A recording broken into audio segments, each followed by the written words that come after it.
ఒక వ్యక్తిని అవమానిస్తూనో, ఒక వ్యక్తిని నిందిస్తూనో, ఒక వ్యక్తి పరువు తీయడానికో సోషల్ మీడియాలో పోస్టులు పెట్టడం తప్పే. కానీ అది వ్యవస్థీకృత నేరం ఎట్లా అవుతుంది? బిఎన్ఎస్ 111 యాక్ట్ ఎలా అవుతుంది? మీ వాదన ఏంటో చెప్పండి అని రాష్ట్ర ప్రభుత్వాన్ని హైకోర్టు అడిగింది. దాన్ని ఎవరి కోణంలో వాళ్ళు రాసుకొచ్చారు. ఈనాడు జ్యోతినేమో వాళ్ళు పెట్టింది తప్పే అన్నది మాత్రమే హైలైట్ చేశారు.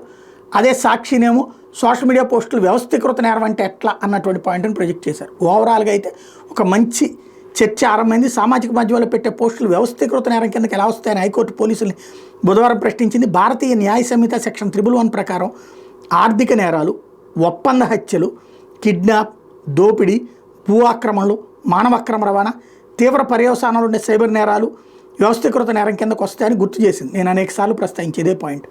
ఇలాంటి పరిస్థితుల్లో సోషల్ మీడియా పోస్టులు ఎలా వ్యవస్థీకృత నేర నిర్వచన పరిధిలోకి వస్తాయో చెప్పాలని, పరువుకు నష్టం కలిగించేలా పెట్టిన పోస్టులను సైబర్ నేరంతో సమానంగా ఎలా చూడగలమో చెప్పాలని, ప్రస్తుత కేసులో నిందితులు రాజకీయ పార్టీకి లబ్ధి చేకూర్చేందుకు సోషల్ మీడియాలో పోస్టులు పెట్టారని, దీన్ని పర్సెప్షనల్ బెనిఫిట్ అంటే అనుభూతి ద్వారా పొందే ప్రయోజనంగా భావించగలం తప్ప మెటీరియల్ బెనిఫిట్ అంటే ద్రవ్య సంబంధిత ప్రయోజనంగా భావించలేమంది. సోషల్ మీడియా పోస్టుల ద్వారా పిటిషనర్లు ఏ విధంగా ఆర్థిక వస్తుతత్వ రూపేణ ప్రయోజనం పొందారో చెప్పాల్సిన బాధ్యత పోలీసుల మీద ఉందని స్పష్టం చేసింది. వీటన్నిటిపైన స్పష్టత ఇవ్వాలని రాష్ట్ర పబ్లిక్ ప్రాసిక్యూటర్ మెండ లక్ష్మీనారాయణ ఆదేశించింది. తదుపరి విచారణ ఈ నెల 26కి వాయిదా వేస్తూ న్యాయమూర్తి జస్టిస్ న్యాయపతి విజయ్ బుధవారం ఉత్తర్వులు ఇచ్చారు.